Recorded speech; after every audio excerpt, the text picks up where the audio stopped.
Provedor de direitos humanos tem MNB utiliza patrimônio do Estado união bem interesse privado, considera nessa prática a de boa governação.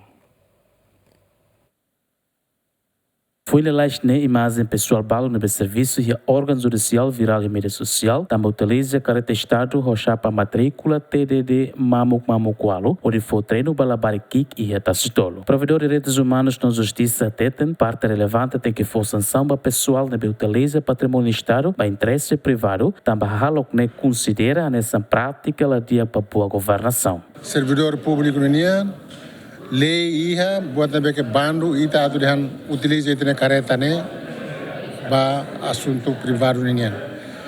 Buat nabe ke anessa provedor bela tolera ne dehan tula família ba necessidade tula uang ba escola ne buat nabe hau pessoalmente lalu hau defende. Ne lai problema, mas fo careta ba uang atu ba aprende ida ne la o state tamba viola lei. Mas be essa ética profissional né violação. Né be e a reunião fatem decisão né ele sai. Depois maka ba hatan ya tribunal hatan ya perante lei quando vai né também né violação prática boa governação união.